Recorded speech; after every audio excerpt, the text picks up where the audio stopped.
Thanks, everyone, for tuning into this episode of the Put a Fork in It podcast. This is a podcast delivering fresh perspectives at the intersection of food, health, business, and creativity. I'm your host, Kaylina Cahill, photographer, storyteller, and creative entrepreneur. Today's guest, Nick Caturano, is the co-founder of the Dinesafe app. This app, which is still in its early versions, is growing fast and on a mission to help people with dietary restrictions and allergies to, dine safe when they're out at restaurants. Nick, thanks so much for joining me today. Kalina, thanks for having me. Definitely. I'm always interested in talking to people who are doing interesting things in this industry and who are really out there to help people when it comes to food. Excellent. We love the opportunity to talk about it. For sure. So to get started, let's give our audience a little bit of context. Can you tell us a little bit about your background, both personally and professionally? Absolutely. Well, personally, I've always loved to eat, so I'm very fond of food and different dishes and all from all kind of cultures. Professionally, I'd say I started working with food. My first job at 16 was working in a gourmet pasta factory, creating food from scratch. So I got really familiar with the industry and the retail side of it, and safety standards and safety hazards. I got involved in working in the hospitality industry not long after that, and I've pretty much been with it for a long time now. I've been working with the Marriott hotels and banquet and catering now for about 18 years. I work for hotels such as Hilton, Hyatt, convention centers, and I've been with Disney now for the last 13 years as a server, which has really been a fantastic experience. It takes food safety and food allergies so seriously, and I've had a chance to evolve with them as really food allergies has changed quite a bit. It just really appeared on the map about 10 years ago in a big way, and I watched them as they adjusted and tried to shift and change and adapt to meet the needs in a great way, as well with the hotels as well. So it's been a good experience all the way around. So that helped me bring me to the point we are now. And I'd say about a year and a half ago, maybe 2 years ago, I came up with the idea of an app, and we didn't start working on it till about a year and a half ago. And now we're launched and going and growing and evolving with the process. Awesome. So we're going to talk a little bit about that later in the conversation, but so to keep it a little bit more personal and about you in the beginning, just so that people can get to know you as a person before we talk about, business and all that. So in some of our previous conversations, you mentioned being more of, say, a generalist than an expert in any one particular area. Can you talk about what that looks like and how that's helped or hindered you in your life, career, or in the business? As a generalist, I just have a lot of interests. I like to read a lot. I'm very interested in cultures, belief systems, history. So I just really like to learn a lot about a lot of things. And sometimes I'll spend days reading up on something. So I'm pretty much self-educated. I don't have any real formal education besides training and classes and stuff like that. But I really just have a lot of interest in health. I've spent a lot of personal time. It's a hobby of mine, just learning about health, and being sick recently has caused me to revisit and dive into health and alternative methods of cleansing and healing, and really watching what you eat. So that has really brought that forefront again in my life personally, which is also right where I'm at professionally, working on eating healthy and helping others do the same. Mm-hmm. Interesting. So most conventional wisdom suggests that you have to be super specialized in order to be successful. It sounds like that's not really necessarily true in your case. So how have you been able to use your aptitude for learning new things and being a jack of all trades to your advantage in ways that maybe have surprised you or others who have maybe got that belief system? Being that I like to learn new things and I like the challenges, I think it helps me to dive in and not be scared of the challenge. Sometimes when you don't know what you're doing, some people might shy away from it. Being that I've dove into so many things in my lifetime, I'm confident that I can just jump in and figure it out. And it doesn't not as scary as it always seems. You do get challenged, and you get yourself into positions where it could be overwhelming at times. But being that I've been overwhelmed at other times and I've gotten through that, it just encourages me, and I have the confidence that I will get through these obstacles as well. So I look forward to it. I look forward to it. I embrace it, and I enjoy the process. That's really cool. Yeah, I mean, it's definitely something that I've heard a lot, specifically that, like, to be successful, you have to be, like, niche it down and be really specific and specified in a certain area. But, I mean, it sounds like it's not necessarily true because, like, for example, when you open your own business or you launch a new project, I mean, unless you have access to all sorts of different people and maybe a lot of money to hire people, I mean, most people that start their own businesses from like a really creative idea or a passion, I mean, they have to be able to figure out lots of different skill sets that they might not have otherwise had. So it sounds like your propensity for learning and your eagerness to try new things sounds like it's really helpful for that. It is. I would say that it's just the downside would be as you're going through the learning curve and the growing pains. If you had more of a understanding of certain fields, you'd probably go from A to B a lot quicker. And I take the long way around sometimes. Even David, my partner and co-founder of Dinesafe app, he's self-taught in programming. So everything that he's doing, he didn't learn from anybody. He just kind of gets online and researches and literally developed the app and the website just through self-teaching. And so every time we want to do something new, it's definitely a learning curve for him as well. So we're doing this together, and he's kind of going through the same process of trying to figure things out. So it takes us a little longer, but at the same time, it really gives us a lot of time to focus on details, on what we really want to focus on. And so we're stopping to smell the flowers a lot longer than most people through the process. And that helps us to emphasize on a lot of things. So I think there's blessings and curses in the process of doing it our way. But we don't really have a choice. We're either going to do it this way or it's not going to happen. That makes a lot of sense. So it sounds like your partner is working on a lot of the tech side of things. What is your role in the project? My role? Yeah. I'm in the aspect of being that I'm directly working with the public and in the hospitality industry and understand how the back of the house and the front end of the house works. My role is, as we're developing the app, is to check the process of the functionality of the app. He actually does the actual creating and the programming, and then I give him direct input on that's a good idea or that's not a good idea. That's not very user-friendly. Recently, we had somebody in the community tell us how wonderful and how simple the app was to maneuver. And that's basically through my personal feedback and also talking to people out in public and people in the community to get their feedback. And then I bring that feedback back to David, and he develops around that. So we just keep trying to simplify the process. It's pretty complicated on the back end, what we're doing.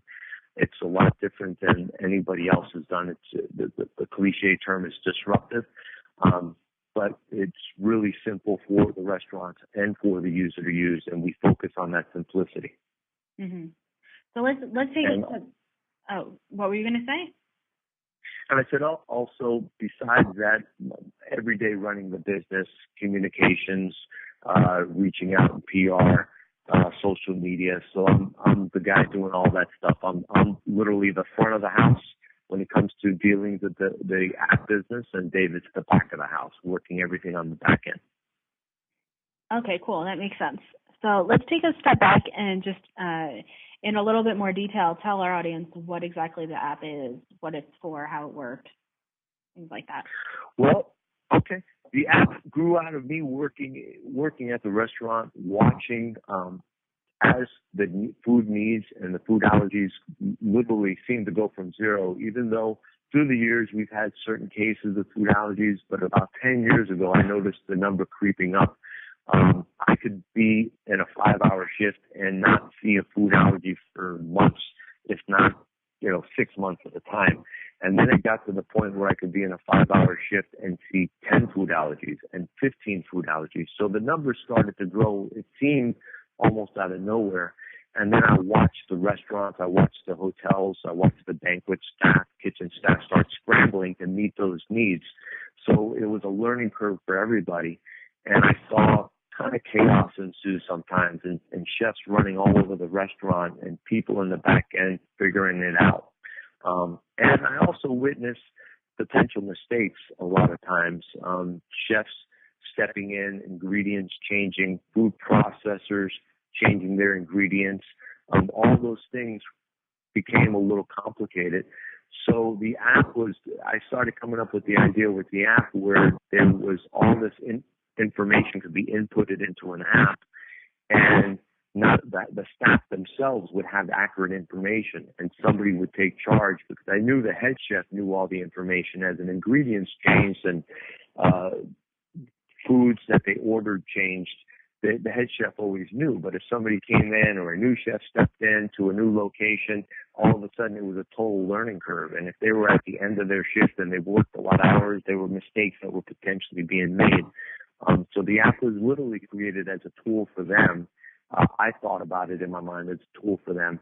And then as well as once that information was accurate and in the app, users on the outside could use the app to find out what that information that was stored by the head chef and management.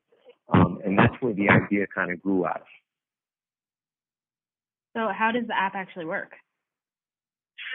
So real simple, the app is created. We've had to change a little bit and be flexible just to keep it usable until we grow.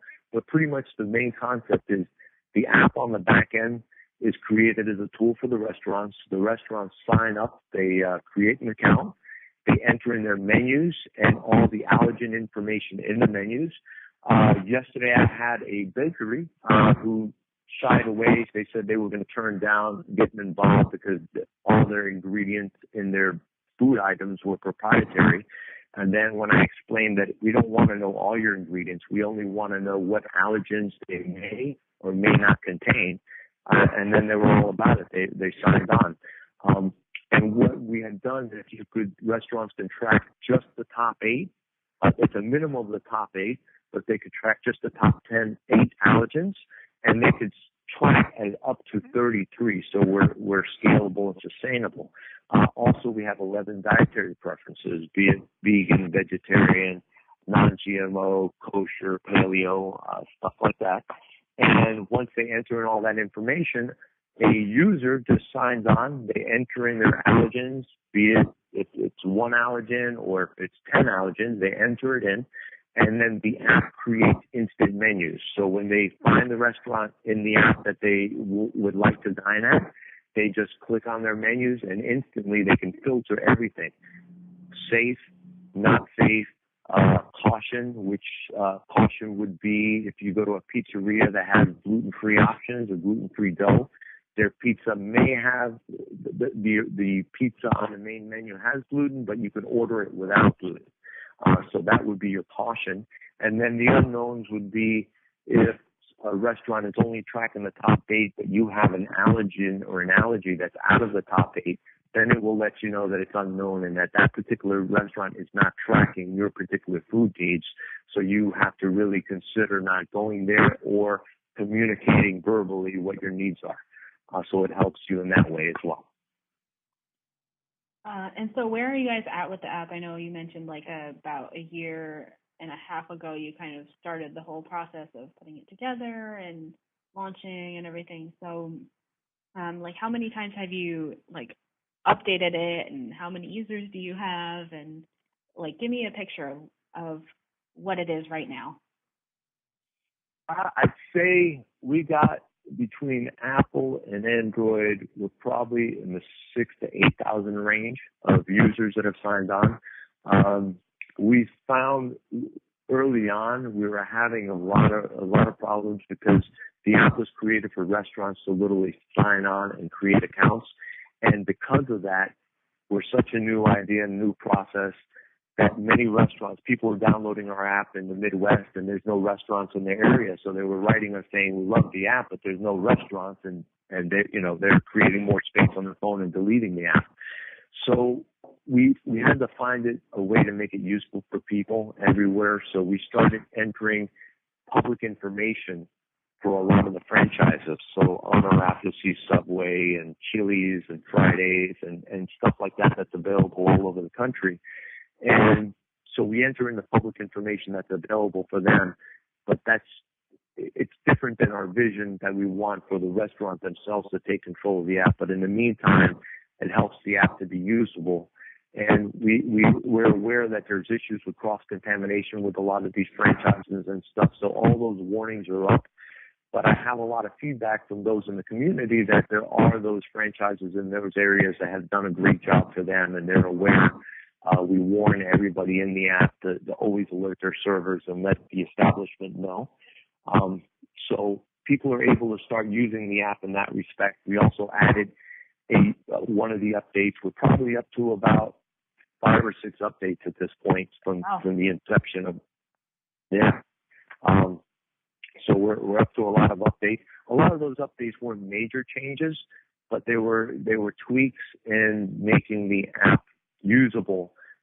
One of the updates was we made users accounts where people could tell other users what restaurants in their area are doing a good job for their food needs. So that helps people identify restaurants even though they haven't signed on. But it also helps, we also create petitions so people can create petitions in their area about their favorite restaurants. And we're hoping that through those petitions, as they get other people to sign them, then we can approach those restaurants that are not aware of what we're doing and say, hey, we have this app. Users of the app have created petitions. We got 15, 20, 100 signatures that would like to see you on the app. And we're hoping that will encourage, not only bring awareness to the restaurant, but that will encourage the restaurants to sign on and give us a try and see if we can help make the process easier for them within the restaurant and for users. That sounds awesome. I mean, I know you had mentioned the petition concept to me previously when we chatted, but I think that's definitely a great way to not have to be yourself going out and reaching out to, I mean, like how many restaurants are in the country? So to be able to get everybody else that is interested in using the app or that has food allergies and needs help to get them to sort of delegate it to them to say, hey, like, we want you to join. It's a good push. Yeah, being that we have, such limited resources, and just with the little bit we've done, it's really expensive. It's the more I get into it, the more money I've had to spend just to keep things going, and it gets real expensive. I look at these commercials where Arnold Schwarzenegger is promoting an app, and he's blowing up all this stuff, and I think, how wonderful it would be just to get a few commercials with Arnold Schwarzenegger blowing up food allergies at the table so people could eat safe. I always thought, that would be a wonderful way, but we're limited. So we really have to depend on people in the community that like what we're doing to spread the word and bring brand recognition. So we're really a grassroots level operation, and we're depending on those who want to see something like this work to help us get the word out. Have you looked into any other potential resources, like for new businesses and things like that? I know in the tech space, there's a lot of like incubator type programs. There might even be grants or investors and things like that. Have you looked into stuff like that? I've looked a little bit into it. For some reason, I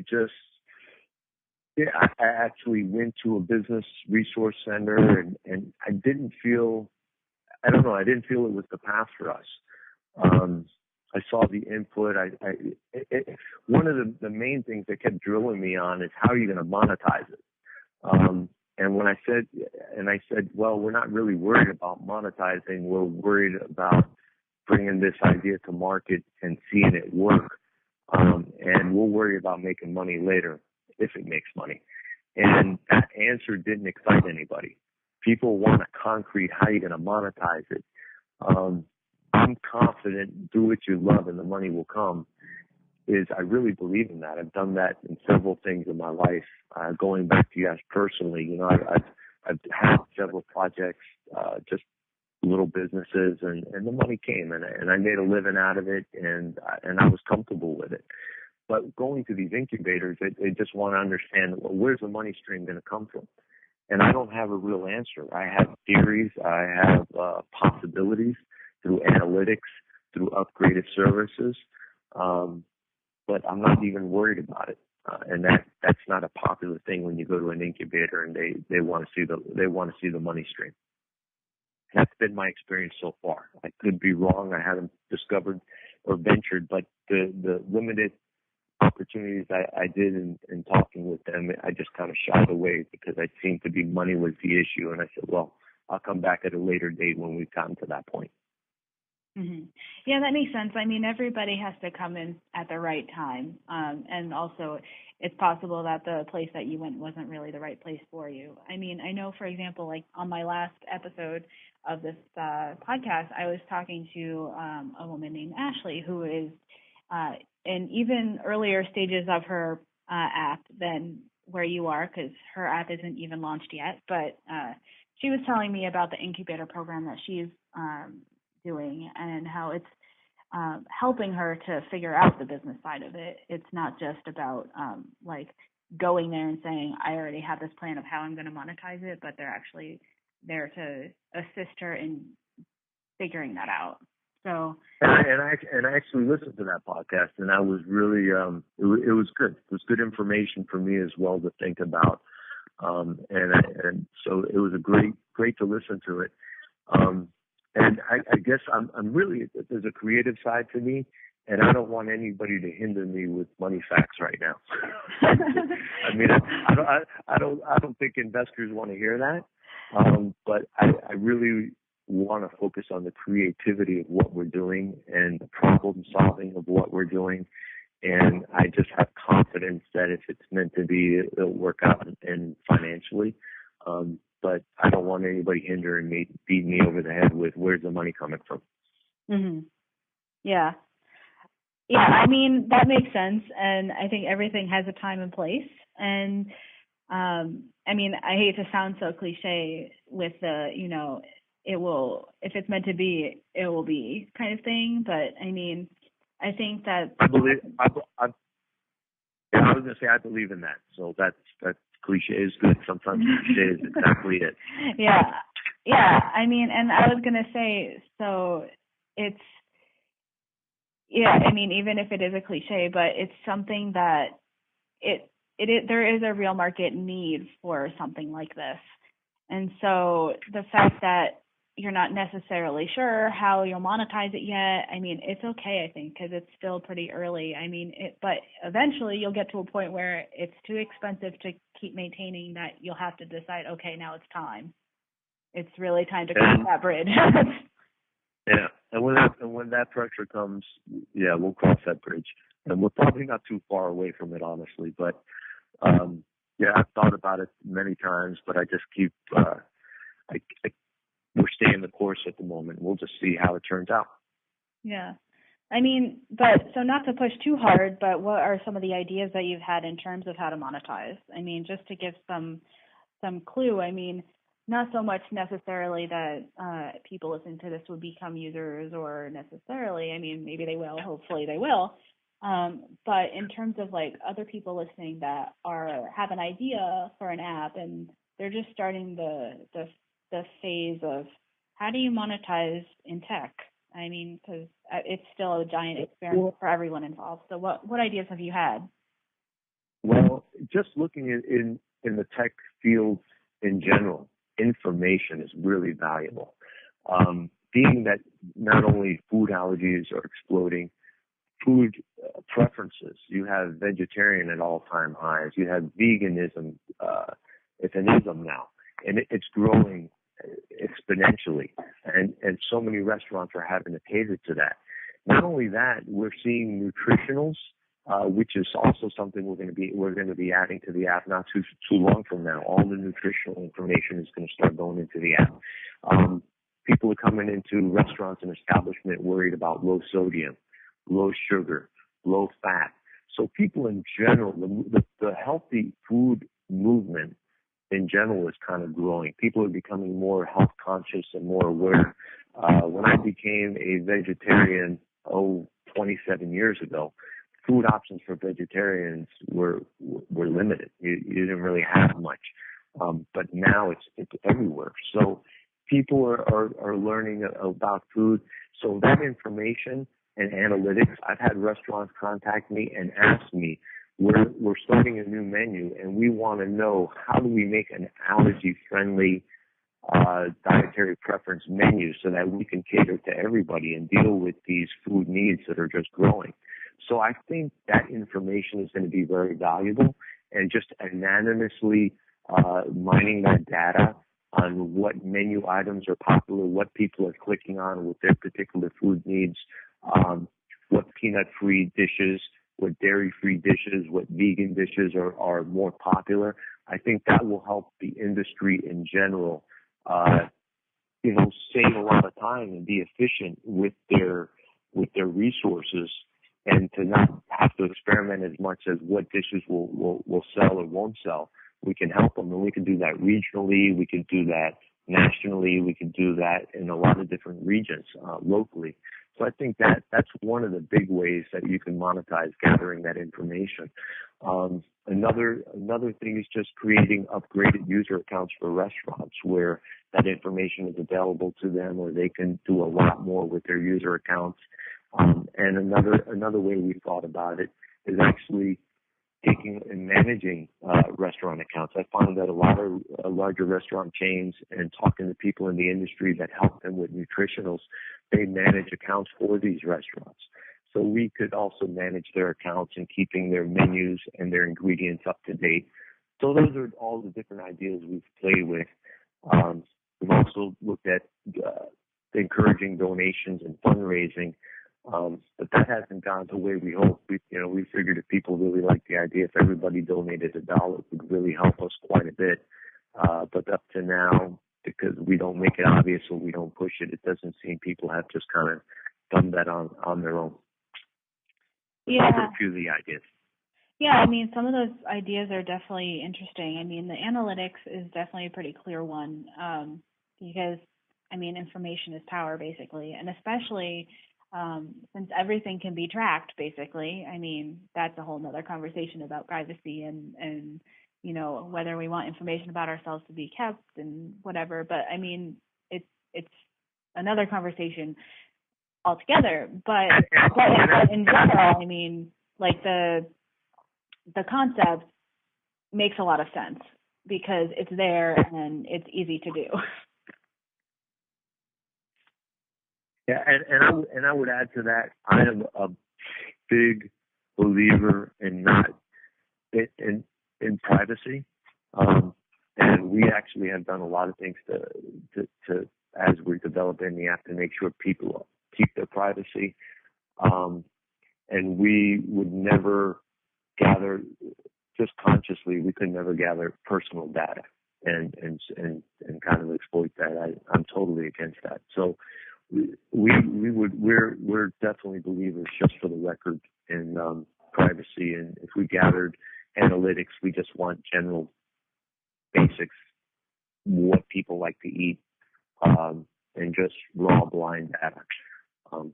So yeah, we're big on privacy, and I'm kind of horrified by every time I download an app, they want so much information for you. And then I read so many things where, like, flashlight apps are gathering and getting all this personal data from you. And it's scary. It's scary in the world. Every time you download an app that you like or that's useful, they want everything about you. They want access to it. And it always makes me wonder how much access are they actually taking advantage of. Right. Yeah. Like how much information do they need versus what are they actually using versus how are they using it? And I mean, I don't know about you, but I'm a big I'm really bad about reading the privacy agreement. Well, you know, and it's terrible because to use anything, you just gotta sign off on these things. And when you actually go into them, you realize if you ever take the time to read, you can't even understand what they're writing, to be honest. Recently being sick was an eye-opener for me because I went to all these hospitals and all these doctors, and they put you at these kiosks in these modern facilities, and you got pages and pages and pages of stuff, and you don't even understand what they're saying. And if you don't click and sign off on it, you're not getting treatment. And even in one, me and my wife were sitting there before a procedure, and I'm reading through the stuff and trying, you know, I'm paying everything up front and I'm reading through these pages. And the person helping us in the hospital told me, "Why are you reading through that? You're going to be here all day." I'm like, "I'm reading it because I have to sign it." He goes, "Oh, that's just basic stuff." And he almost shamed me into clicking off and signing off on it. Well, I did click and sign off on it. I paid everything up front. 3 weeks later, I get another bill. And when I called the hospital to ask them, why did I get this other bill? I already paid everything up front. I agreed. They said, "Well, did you sign off on the form you were given when you were before the procedure?" I said, "Yes." He said, "Well, you signed off saying that we could charge you more if we thought we needed to." And that didn't go over too well. But that didn't happen to me once. That happened to me twice at the same little time frame, where I was dealing with another instance and the same thing. I asked them up front what it would cost to have the procedure done. I paid them. I signed the paper, and when they sent me another bill that was twice as much of what I paid up front, I questioned them, and they said, "Well, you signed off on it." And that was their answer. It wasn't a matter of, "Sorry, we didn't express it to you," or anything. They just said, "You signed off on it." And I said, "Well, when I verbally asked you, you told me that something else." And they said, "Well, you signed off on it." So there's a lot of gotchas going on. And I'm sure there's a lot of that in the tech world as well. Yeah, for sure. I mean, that's just crazy. I mean, I know in my own experience, I haven't had anything quite like that, but I know that when I send out contracts or proposed contracts and things, the amount of people that actually spend time reading it and understanding it, I mean, very little to none. And then they ask a question and I'm like, "It was in the contract. I mean, did you not read it? Like, the whole point of me writing it and sending it to you was so that you'd read it." And so it's like, I mean, I don't know if it's because no one has time, or I mean, I'm sure that language and time are both factors in the ability or desire to read things like that. I mean, I know, like, because you mentioned like not understanding things, and it's like, yeah, I mean, because we have all these complicated phrases that they use in legalese that are like, who understands what that is? Like, yeah, I think all. Go ahead. I was just gonna say, like, why can't they just write it in a way that makes sense to people? And I had to deal with lawyers too. We had a lawyer draw up our contract in terms of use service. To make it legally binding and all that, they have all this wording. And yeah, you really have to be educated in that stuff to fully understand it. But I guess my personal thing is kind of like dealing with these hospitals and these places where I had procedures done. It's just the honesty factor. I think we all have to have these contracts, but sometimes there's misunderstanding. Sometimes people don't take the time to read. But I found that there's a lot of dishonesty out there. I don't think it's ever existed as much and as prevalent as it is now. my mom was she ran hospitals and clinics, and ran operating rooms, and I remember her complaining years ago how things were changing. And now I see everything just kind of, we have in our contract that we're saying that people have to take responsibility. The information, the restaurants have to take responsibility for the information they put in, and the guest has to take responsibility that they have to communicate to the restaurants. And then in the app itself, we have flashing things that tell you the same thing. And I talk to the restaurants about the things that are in, so we're honest about it. I think there's a lot of dishonesty, and I think that's where it's a big concern, in tech and just in general, in life in general. There just seems to be a lot of double speak and a lot of games. We've seen that recently with Myelin and the Epipens, and a lot of the things that when you dig deeper are not really are not good. It's not good. The word escapes me right now, but it's just not honest. Yeah, it's definitely. I think it's kind of ironic in a way, in terms of, in my opinion, the whole point of a contract is to state the things that you're agreeing, and that it's supposed to be clear, and that that's supposed to keep you honest, basically, is the point of the contract. But once you start masking things with complicated language, or not allowing people time to read and understand things, and that's when you start to you're well, am I not supposed to understand this?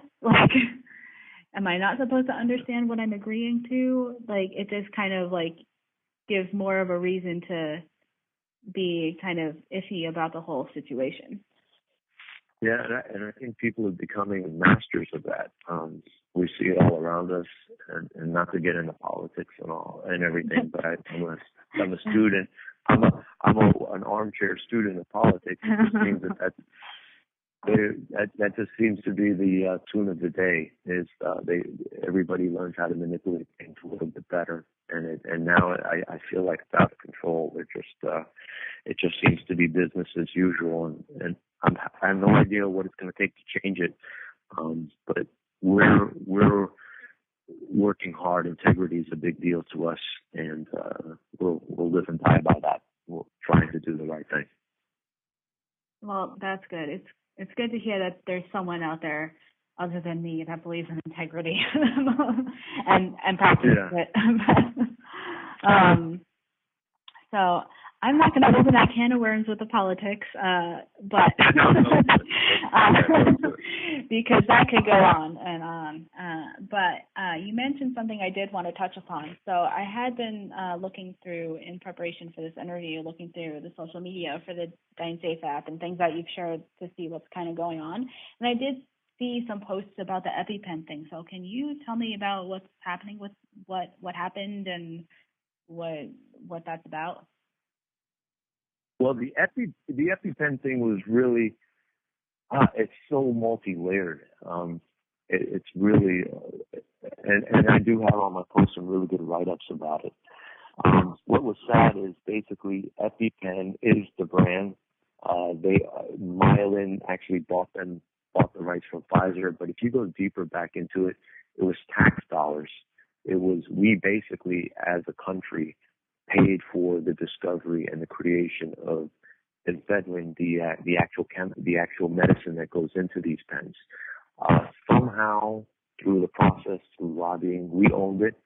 It ends up into the private sector, and they gain a patent because they create the auto injector that is efficient. They did a great job, and through different lobbying mechanisms, and through Sarah Jessica Parker, for example, was one of the faces of it because she has food allergies, and I'm sure she didn't know what she was getting into. But it was really it was quite the case of a lot of strategic chess playing that set them up to be literally a monopoly. And they do a lot of good things where they but it used they opened up the way to have their EpiPens in a lot of these public places and through donations or through programs where they give the schools, they give the public sectors these EpiPens, but somehow they use that to justify them jacking the price up. For one example, the government ourselves for the military pays about $50 for their EpiPens, where you had a 2-pack. And in some places, I saw them people sending in pictures where they're as high as $700 and $800 for a 2-pack. Profit, I believe it. It's free markets. I believe in a profit, but they found a way to really create the monopoly, to gain popularity, to gain that name brand, and also through lobbying and special interests, they gained the patent, and that was public. Something that was really public, paid for by taxpayer dollars, and they just took advantage. Once they had a captured market, they were obviously taking advantage. If you look at, I don't remember what the numbers are, but if you look at the CEO, her pay, I don't know if it quadrupled, tenfold, whatever, it just kept going up. And then as all this is going on, people, she's the focal point of what was happening. But, you have a big board of directors that nobody's looking at that allowed these things to go on. So people depend on these EpiPens. It's a life-saving medicine. My mom carries her EpiPens. If she has a reaction, she could die without having that EpiPen handy.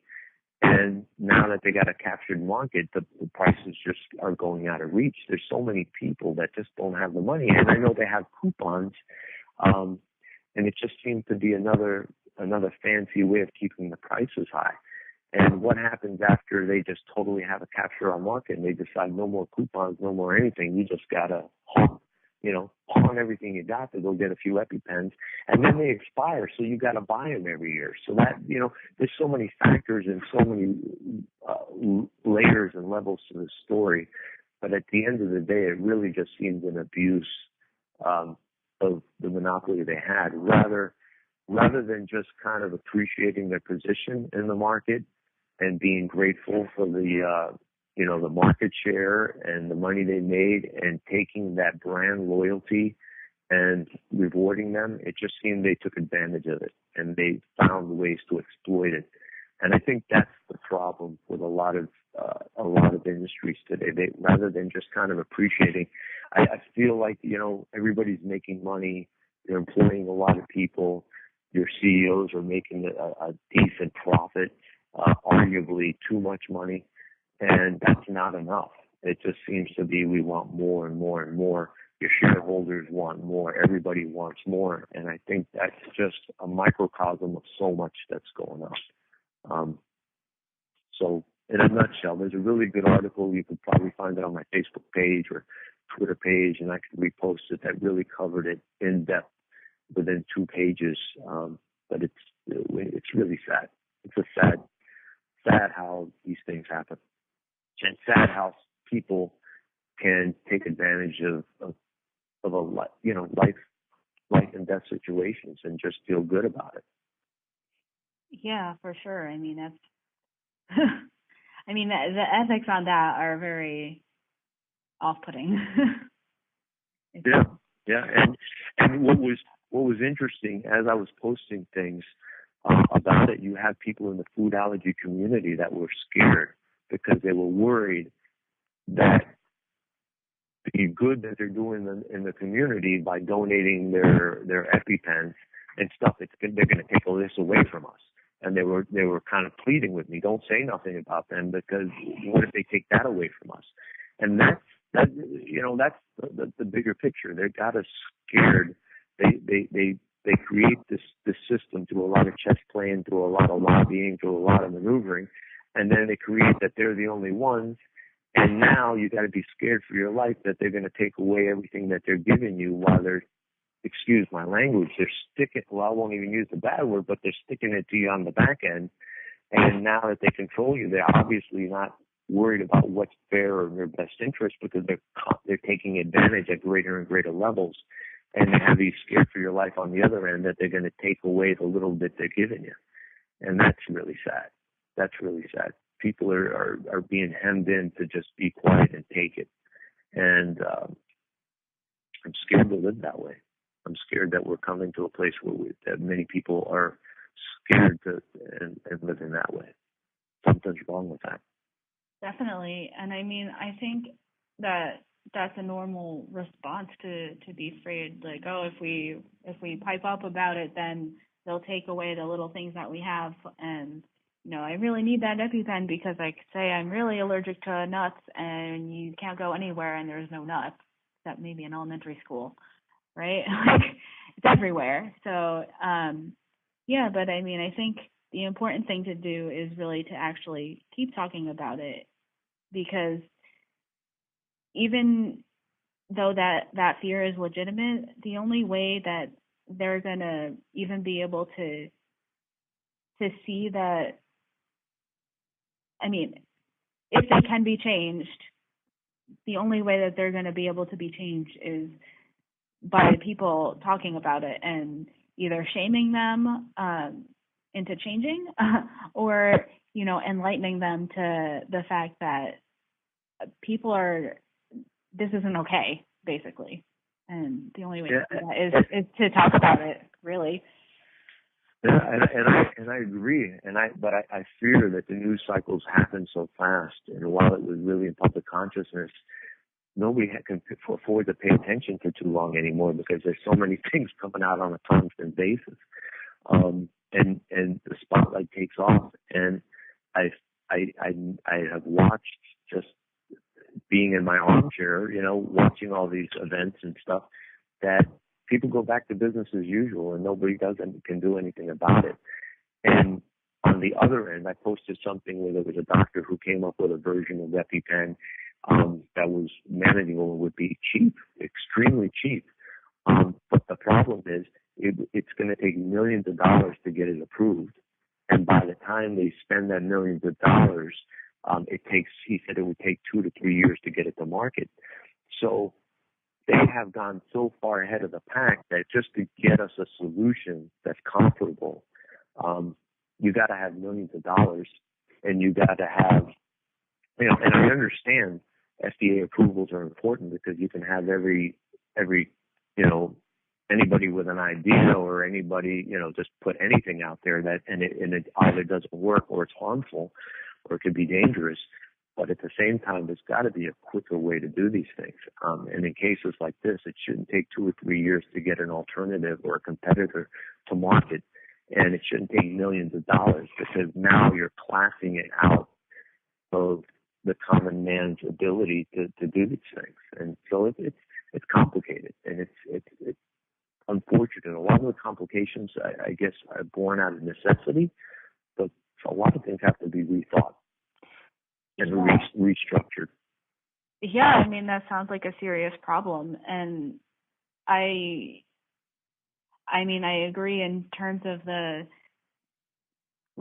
having the FDA approval is probably a good idea, but there's got to be a more efficient way to do it. And I'm sure that, since we've been talking a little bit about, the politics of things, but it plays a role in how things are done. The fact that, lobbyists and big companies and things are want to be in control of, whatever it is they're doing, then policies get written in such a way that it makes it hard for anyone else to do anything efficiently. And because, in reality, does the EpiPen company really want competition? Maybe, maybe not. No. But right, they probably don't. I mean, I can't speak for them, but probably they like the position that they're in, right? And they probably fought pretty hard to get it. And so it's in their interest to make it hard for other people to compete. But in reality, it's not good for people that need the product in the end because they have fewer options and it makes things more difficult. And so it's so sad because here's a company who had a total monopoly, and they had brand recognition. They were a loved brand by everybody who needed their product. And if they would have just kept the pricing fair, and they could have increased the price based on inflation, and we have no inflation for a long time, and they would have kept control of the market, and nobody would have been looking anywhere else. But that's the problem, is it's not enough anymore. To have total control of the market, to have brand recognition, to have everybody, saying this is it's a needed thing. That's the sad statement. When you have all that, you would think, hey, we're happy. We're going to make billions of dollars every year off this product. Let's just keep it going. They got to rebuy it. Every year they got to rebuy them, and the money stream is going to be there. And they, through greed alone, just kind of blew that whole thing up. Even though they're going to be able to fight and stay ahead of the game, it's just sad that here you see somebody who had the market, who had a total, pretty much a stranglehold monopoly on things, and their choice at that point was to totally take advantage. And that's really sad.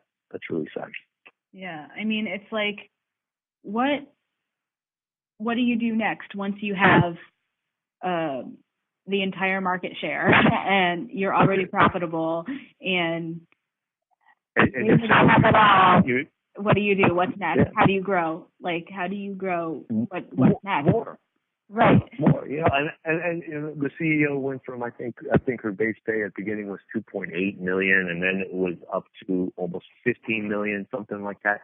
And I'm thinking, how much money does the people need? That's the problem. They did a study that said people under 100,000, they asked them how much money they need to feel wealthy. They said $1 million. Then they went to the millionaires and asked them, how much money do you need to feel wealthy? And they said $3 to $5 million. And they went to the 3 and 5 million, and they said, well, we need 15, 20 million. It's never enough. And I think that's the problem. And in a culture that worships profit, I call it profit worship, everybody looks up to the people making money. And somehow that's got to change in general. I think that if we can change that, if it can be, I've watched so many corporations, for all the good things a lot of the corporations that I work for do.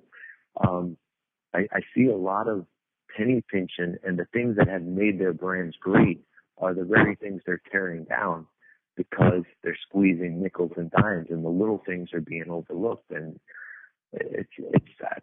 It's sad. But we should change the subject because we're going to be stuck on this one a long time. I figure at some point I'm going to say something and open up a big can of worms and forget it. We'll be done. Well, I mean, I did want to touch on that idea that you just brought up about the penny pinching and how they are pinching out, the things that made them strong brands to begin with, and just ask a follow-up because that's interesting. And so I'm wondering, in your experience, what you've noticed,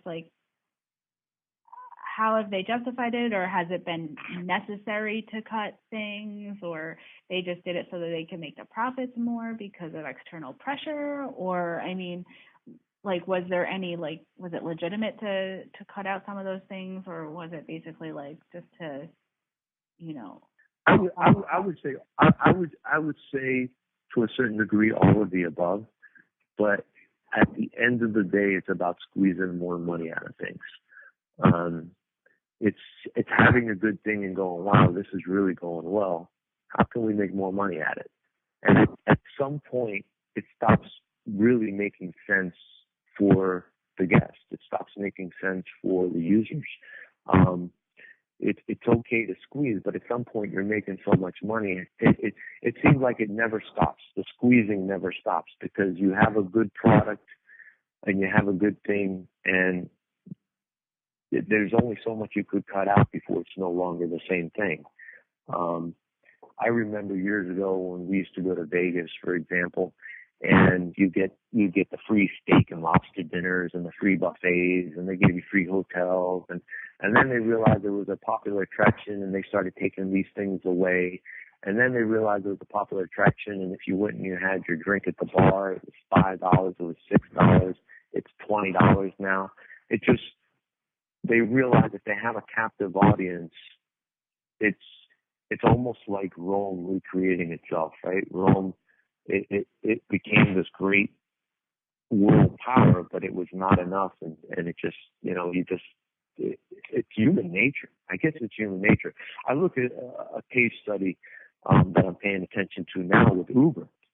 Mm-hmm. Uber is really taking over the market with these drives. And I have my concerns just from a consumer about a lot of practices and stuff. But logistically, it's just cheaper. You know, it's half the price if you got to get a ride to the airport. So it's kind of hard to resist it. But at the same time, on the back end, Uber's developing. They not only develop, they already have and are testing, I think, in Pittsburgh, where they are testing delivery trucks that are self-driving. And then they're developing their taxi services that are going to be self-driving. So it goes from point A, where it's a cheaper thing, and they're making billions of dollars, and people are having an opportunity to make money, or, you know, maybe not a lot of money, but they're having an opportunity to, at their own time, to drive and make a little bit of money. Now they're going self-driving. So their goal is basically to eliminate all these workers and all these truck drivers. And at some point, I got to worry, well, who's going to buy all the stuff in the back of those trucks if they don't have any work? And those are, you know, there's some serious questions to the technology that if there's no truck drivers, which is a big part of the industry, and there's no cab drivers, which is a big part of our economy, those people making that money, who's going to be buying all these things? You saw it with GM, where GM was making $4 billion profit, but they wanted $5 billion. They send it overseas. Well, a big part of all their consumers were all these people that were working in the factories that were buying GM cars. So for $1 billion, they send it overseas. Now nobody over here can afford to buy their vehicles. It's just, you know, that wasn't everything, but that's just part of it. And I think that cost cutting, and I think to keep a strong economy, you got to keep all those factors in balance. You got to think about the future. You got to think about who's going to be buying these products if there's nobody making money to buy. And they're constantly saying that these tech jobs are going to be created. Well, there's only so many tech jobs. I mean, realistically, people have to be doing all these people are not mentally of that nature. You know, there are people that are meant to be mechanics. There are meant to be people meant to be drivers. There are meant people that they're, you know, that's what they're able to do. And you take all that away, what does the economy look like then? Right. Yeah. I mean, it's definitely something that we need to be talking about in general. I mean, technology, it changes so quickly, and sometimes I think we're not really ready for it. Just at the rate that it's changing, and it's pretty crazy. You know, some of the podcasts that I listen to myself, they're talking about like AI and how quickly it's coming, and you know, it just feels like sometimes like we're living in science fiction. Yeah, and it's amazing. I mean, it's fascinating. It's fascinating to see the innovation.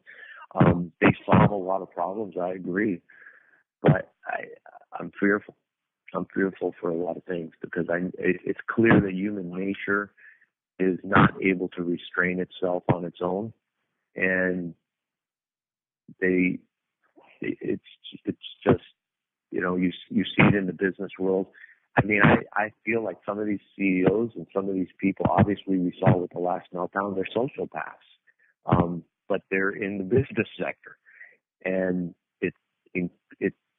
it's just incredible what people are okay doing on such mass scales. Yeah, I can go into detail on all that, and that's another can of worms. But it just enough is not enough, and I think that's a big problem. People have to learn to be content and realize, hey, if my business is employing X amount of people, and everybody's making money, and me as the owner and the CEO are making a lot of money, and I'm living very well, and the shareholders are yearly making X amount of money, when is that enough? I mean, there's got to be a conscientious line that's drawn and said, hey, we're doing good. We're enough. Let's celebrate. Let's enjoy this. And let's see how we can give back. And another thing I noticed, a lot of the give backs always have motives. It doesn't seem, it's almost like a game. They could always say, we're giving this back. And then they point to that, and then they create an argument for why they're not that bad because, hey, we obviously gave back. But it doesn't tell the whole story. Right. Yeah, that goes back to the deception. Exactly. Yeah. Exactly. Yeah. I mean, wow. So we've covered a lot of things. We've talked a lot about things that are unrelated to food and, and stuff. Which, I mean, it's great because it's been an interesting conversation and definitely issues that are important to talk about. You know, how technology is changing the economy, you know, human nature with enough is enough and things like that. But just to bring it back before we end in a little bit, to talk a little bit more specifically about food allergies and how the app solves the problem and things like that, and then do some wrap-up questions. So absolutely, bring us back. Yeah, so I noticed before you said something about the top 7, and I've seen that phrase a lot. So top 8. Oh, top 8. Sorry about that. Top 8. So for those people that don't have food allergies and maybe just unrestrain themselves and eat whatever they want and don't think too much about allergies or other people that might have problems with certain foods, just kind of school us a little bit on the basics with food allergies. And also, I mean, you mentioned the nutrition stuff and also like just dietary preferences. So just kind of give us a little background on that. Okay. Well, like I was saying, I noticed that food allergies were something that were trending higher and higher. And severe allergies are you know, people having really violent reactions where anaphylaxis, where their throat closes up and their breathways close up, and it can lead to death, which is where the EpiPen comes in handy. But still, there's been a lot of sad cases recently, and it might have been more in show than the statement in Quebec. There was a server who was arrested. A guest went to the restaurant. Unfortunately, he didn't have his EpiPen on him, which was his responsibility as well. But he ordered a salmon tartare. He ordered a beef tartare, made it extremely clear that he had a fish allergy, severe fish allergy, and the server, through a mistake, I don't know what the details were, but basically served him a salmon tartare, which you can't really tell at the beginning, but he took just one little bite and into a coma he went. He had eventually pressed charges. The server was arrested, but they dropped the charges. But it can be, it's serious business. People are becoming highly allergic. It's questionable. There's a lot of theory, and you know, are GMOs causing it? Is it the food processing? What is it? There's so many, and without going into all that, there's a lot of different theories. But what is really clear is that the number is growing. What I noticed too, through several things, when I've actually talked to people, I found that a lot of people are self-diagnosing and self-managing. They've discovered that they have these allergies, that they're not as severe, but they notice they start itching all over. So they watch themselves. They'll go to a restaurant and they don't even tell anybody about their allergies. So there's that big number, that 15 million Americans have food allergies, I guess, that are diagnosed, that have sought treatment and stuff like that. But I find that talking to people out on the street and in restaurants, that when you really start asking everybody, is there any food allergies? A lot of people have food allergies that never tell you unless you ask them. So I'm really guessing, and this is just, you know, without any hard research, that the numbers are a lot higher than we know. I know for me personally, I can eat dairy and be okay, but if I eat it for too many days in a row, I start having some serious problems. The same thing with wheat and gluten for me. So is it a food allergy? Is it a food sensitivity? I've talked to a few doctors recently who deal with food sensitivities. So there's all kind of levels of these things with food needs. There's severe reactions, there's minor reactions, and then there's food sensitivities. And then you get into the dietary preferences where people just find that they're living better. They're finding paleo diets working better for them. So there's all those levels. The top 8 are the you know, dairy, eggs, fish, peanuts, shellfish, soy, tree nut, and wheat. Those are the more prevalent ones, but there's so many that are growing, and I have people write us emails and contact me all the time saying, well, I have this allergy. Latex is one That's really big, and my heart goes out as I talk to people that they can't even be anywhere near where a balloon has been blown up or latex is used. If they walk into an establishment that latex is being used anywhere, it's literally in the air, and they have violent reactions. It's terrible to have to live that way. And, then the argument goes on where people go, that you have the other extreme. Well, why should we have to not have to deal with it's such a small portion of the community? And I think, well, put yourself in their shoes. And I always try to put myself in other people's shoes and think, what would that be like to live with these things? One story that was amazing to me and made such an impact. I had a close call one time in an establishment, and luckily the young lady was okay. She wasn't exposed to what she was really allergic to. And the parents opened up and they said, we're so thankful today because by the chef coming over and walking the young lady over and explaining food things to her, she is actually eating, and she hasn't eaten in a long time. And I said, well, why was that? She said, well, not long ago, there was an older family friend who was involved in a community event, and she had baked these cookies, and she had offered the cookie to the young lady, and the mother was all concerned, saying, well, she has a severe tree nut. And she said, no, don't worry, there was no tree nuts in this, guaranteed. I made it myself. And because this parent was kind of new at dealing with these things, she allowed her daughter to have this cookie, and it sent her into a severe anaphylactic shock, and she ended up in the hospital. When she got out of that experience, she attributed all eating to having this reaction. So the young lady didn't want to eat at all, and she was just nibbling on carrots and just little things because she attributed eating with this kind of reaction. So that it's serious, and saying that, I've learned to take it very seriously and to be empathetic to people who have these challenges.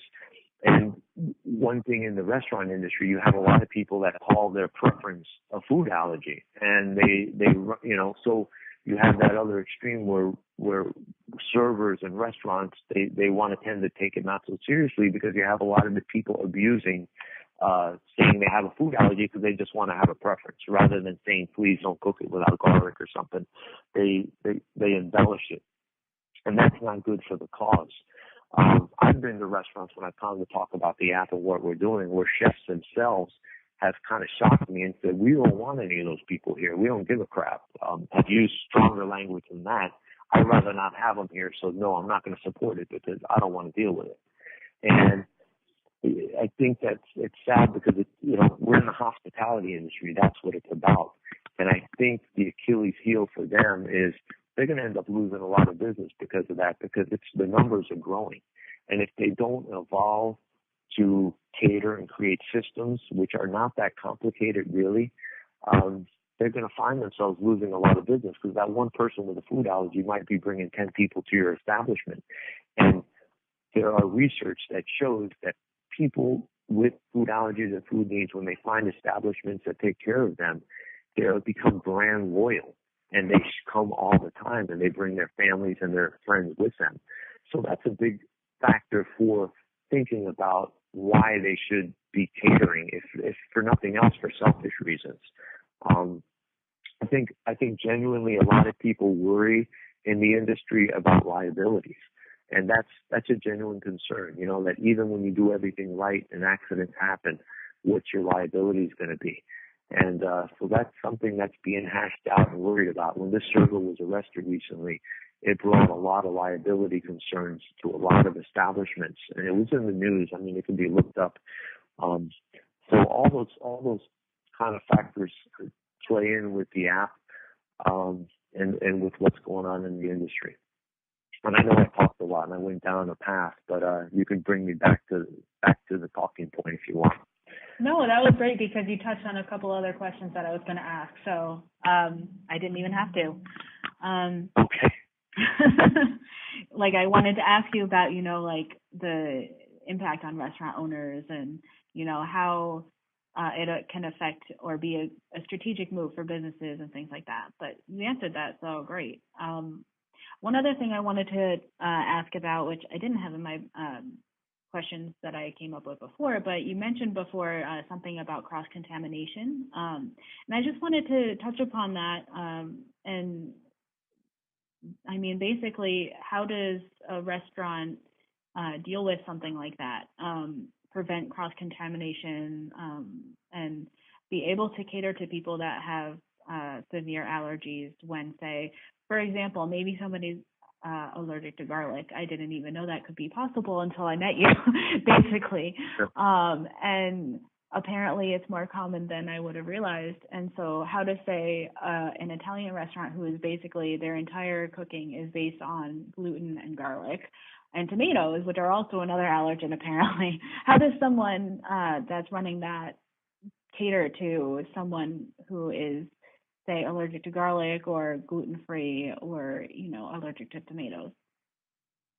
Well, I in my experience with Disney, which is really, they're so top notch in this respect, the chef just will go and cook a meal for them without it. And I think it just becomes a conscious effort. You have to be conscious of these things and try to eliminate a lot of products. They even on the buffet, they'll eliminate a lot of the top 8 from a lot of the stuff. They don't bring peanut oil, which a lot of stuff was cooked in these different oils before. It's no longer in house. I think that's part of it, and then be able to create a dish. I think part of it too is people with these certain allergies have to be reasonable in thinking, and realizing and appreciating the challenges, appreciating. I've heard the other end where people are kind of nasty and ungrateful. I've had chefs that are actually really allergy concerned, and when they shared that to me, it was disappointing. He says, I've bent over backwards for some people, and they come in on a regular basis, and I never get a thank you. I never, they expect so much. So I think there's got to be some give and take. When people are really trying hard for you, be grateful, say thank you, acknowledge it, post it online somewhere, TripAdvisor, what have you. Just let people know that they're doing a good job. But it's possible to do these things. Chefs are really creative, and as some chefs have told me, it says it opens up their creativity to figure out these dishes for people. Cross-contamination, it's hard. It's hard. One chef that I had talked to a lot, who has really educated me, and he's a wonderful chef. I ate at his restaurant, and it was amazing, the things he did for our special needs. My mom with her food allergies and us with our dietary restrictions, is Chef James Slatery, and he has a restaurant called Big Fin Seafood here in Orlando. And he has a separate area where he prepares. He goes as far as like latex. He says in the food process, he says it's hard because how do I know that the people that are harvesting the fish and skinning it and putting it in didn't use latex gloves? He said, so it's hard to know what's going on in the food chain before it's delivered to him. So that he's worried about that.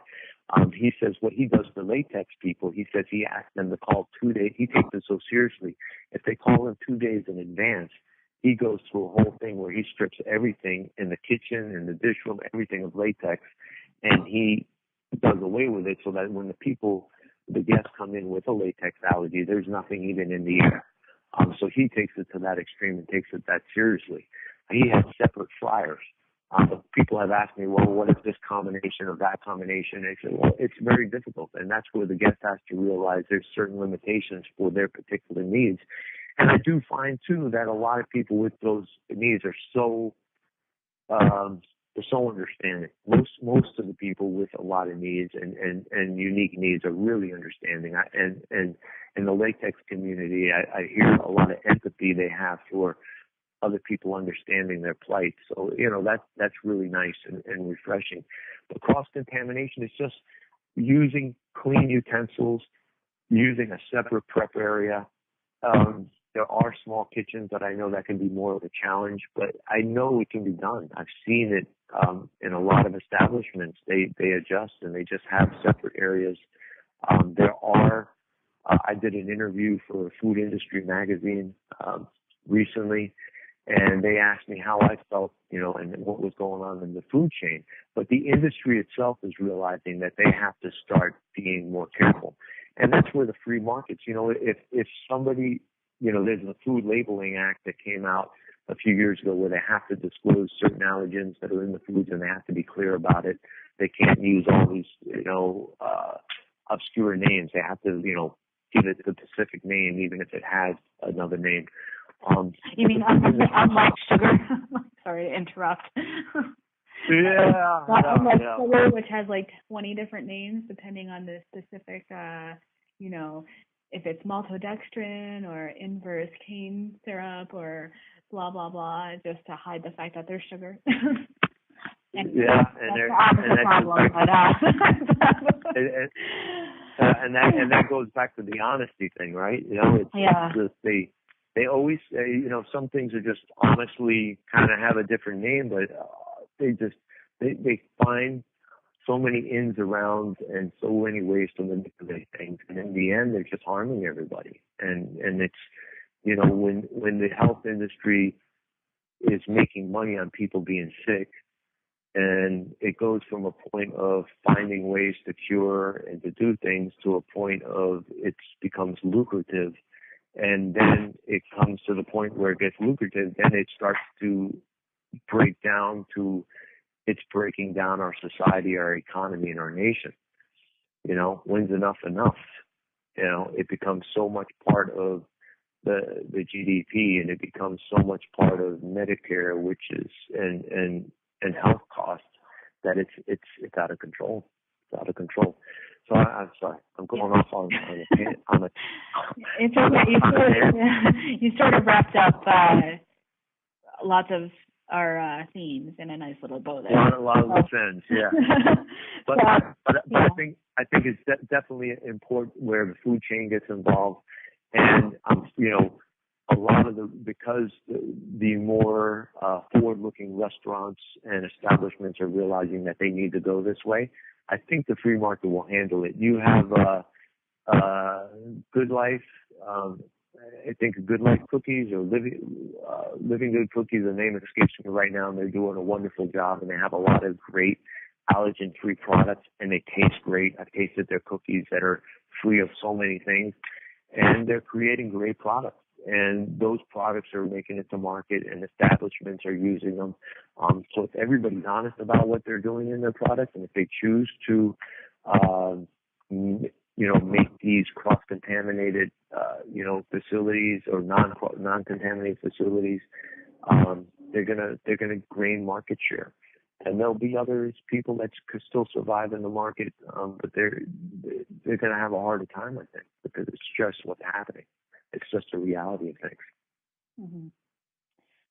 Okay, so now I'm going to start to wrap it up, and I'm going to ask you a few questions that I'm instituting a new sort of tradition by asking these questions to everybody that comes on the show, just to wrap everything up. So, okay. First question, how do you define health or healthy? Wow. I'll give you a personal experience recently. Now, this is going to be a long podcast because I talk too much.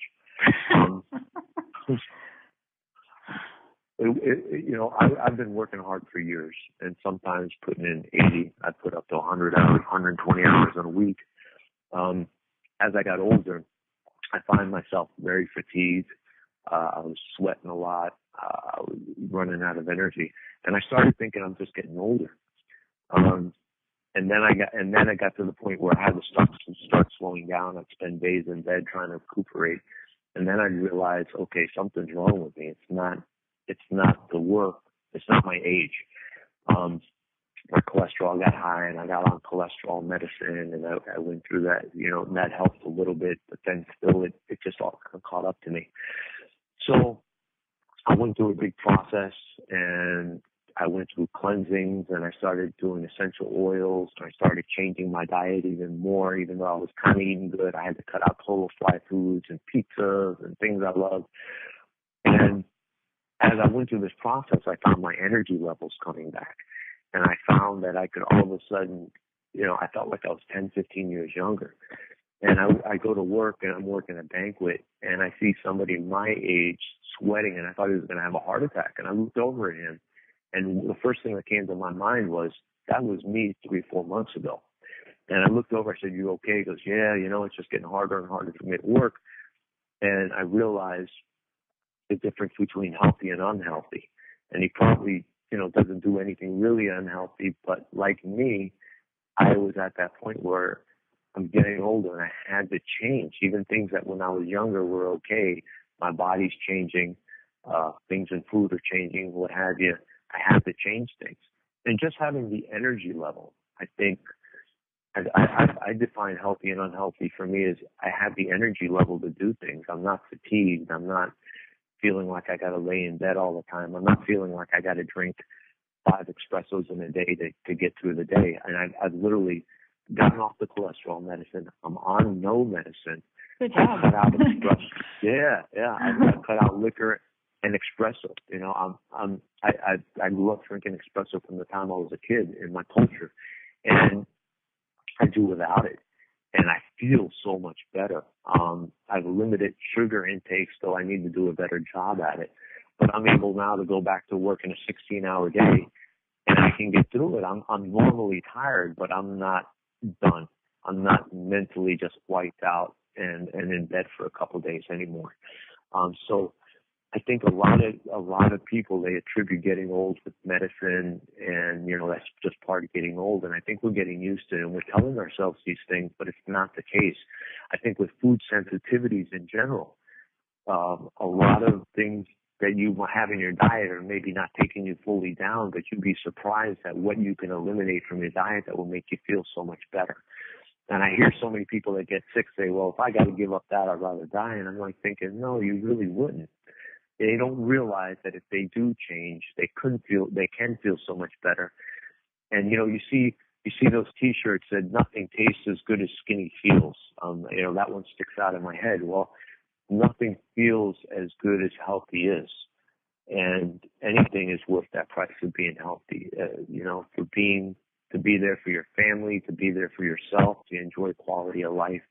I think it's worth it. It's worth it. And I think people don't realize they can feel that good because short term, this tastes great. That tiramisu or that, double chocolate cake or whatever, those pizzas, it just feels good at that moment. It gives them a high, those triple shot lattes, they give you that jolt. But if I drank one of those now, which I did on a regular basis then, I go into shock. I can't do it. Yesterday I had a neighbor friend come over and I got this expensive espresso machine, which I don't use anymore. And I know he likes espresso, so while he's visiting, I made him an espresso and he loved it. And I said, yeah, I'm going to make one and have a couple sips. I literally had 2 sips. I didn't feel bad. I put it away, but my body was so wired up. I realized, wow, how was I surviving before?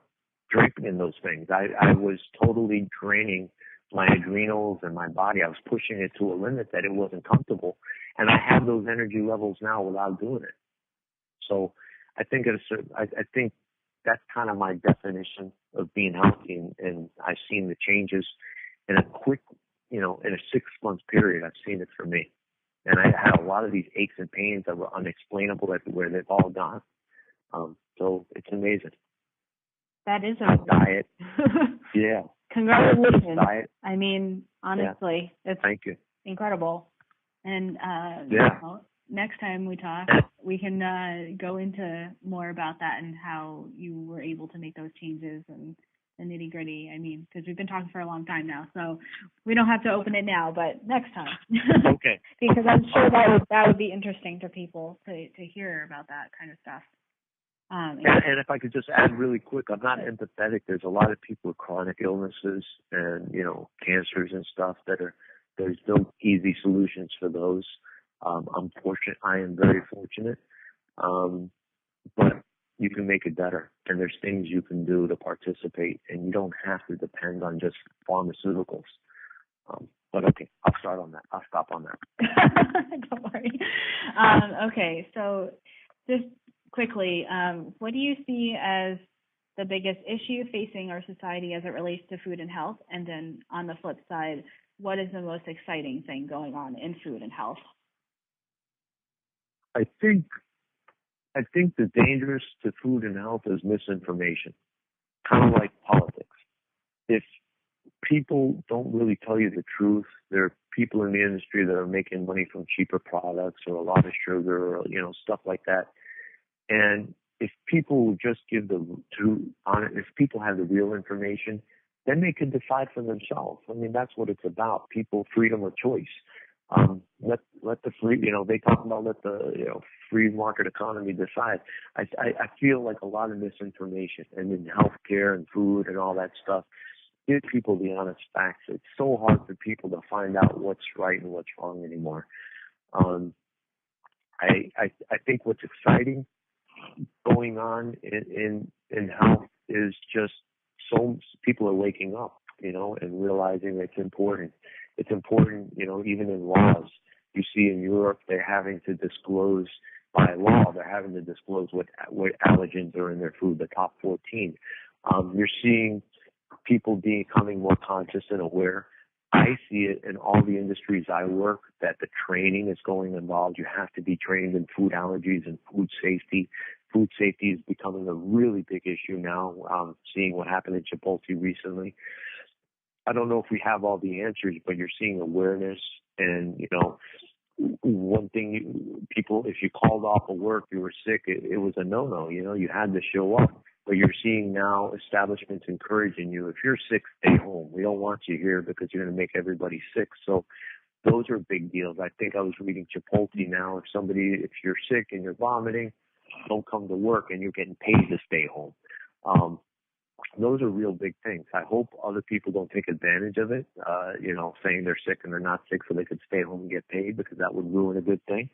But, those things are changing people's awareness that sugars are bad, that those documentaries, Fat, Sick, and Nearly Dead, really hit the mainstream for the most part. People are aware that, you can get off medicines, you can change your diet, and you could be healthier, you can have a better quality of life. You're seeing a lot of concept places. I think Food Kitchen was one of them, with a lot of fresh things. We were in California, we went to eat to. So it's exciting. It's exciting to see where it's at. From 27 years ago when I became a vegetarian and then I became a vegan, and there was literally no options in general for me unless I went to these little small mom and pop health food stores to eat in their little delis in the back. There's a lot of options out there and a lot of great options happening, and you could almost go anywhere and find something to eat now, and that's really exciting. Awesome. So now, is there anything else you wanted to add regarding the app, or what you hope to get out of this, or what you hope to give someone out of listening? Anything you just wanted to wrap up with? Yeah, part of it's just funny. You try to do anything, and I've been attacked for what we're doing. I've been attacked by people in the community, even claiming that I was, whatever motives I have. Hopefully, this podcast will show that I'm really thoughtful on, David and I are really thoughtful on a lot of what we're doing. We put a lot of thought into everything. We're concerned. We're dealing with these issues ourselves and with our families. So I hope people in the community, one, listen to it and not assume so much. And I think in general, recognize when people are given effort, and maybe the effort's not perfect, but they're learning and they're trying. And if we approach each other in different ways rather than just attacking, maybe more good will come out of it, and we can work together to figure out solutions and how to do these things better. With the app, I just hope people give it a shot, share it. We need help. We need help getting the word out there. We don't have the money to do it otherwise. Share it with your local restaurants. Let them know that we're willing to help them get going, and whatever it takes. We're not looking to make money from them as much as we're just looking to get them involved and see a change in how they do things and bring it all in umbrella. next year, what a lot of people may not be aware of, that it's for if any restaurant, if there's 20 or more of any restaurant, disclosing nutritionals on all their foods is law. They're going to have to disclose their nutritionals. And smaller places that have less than 20 restaurants or 1 or 2 restaurants, if they're not disclosing their nutritionals, they may start losing business to the larger people that are disclosing nutritional on all their menu items. So we're already going that direction, disclosing allergens or laws in some places, and even here in certain states, disclosing nutritionals are going to be the law. So you might as well get ahead of the curve and address these things. It's not as much time. I've seen restaurants do it in 4 or 5 hours. I've helped restaurants do it in 4 or 5 hours. Sometimes they look at it as a bigger thing, or they just keep brushing it under the rug. But I think you're going to hurt yourself in the long run. You see industries like Blockbuster go out because they didn't keep ahead of the curve in time. I really feel it's going that way. You got to see the trends that are growing, and you got to prepare for them. Okay. And not be scared and avoid them. Definitely. So thank you so much. How can people get in touch with you if they want to get involved or learn more about the app? I respond. I'm on Twitter and Facebook a lot. Our Twitter handle is @DinesafeApp. Our Facebook page is facebook.com/DinesafeApp. You can go to our webpage, www.dinesafeapp.com. You can reach me by email at nick@dinesafeapp.com. I'm not that hard. I'm really accessible. I'm always, on social media trying to reach out and communicate. People will find that I'm quite engaged. If I'm working a 16-hour shift, it might be the next day, but I will get back to everybody at all times. And so we love to hear from people. We love to hear feedback. And it's interesting now. We're starting to hear feedback from all around the world.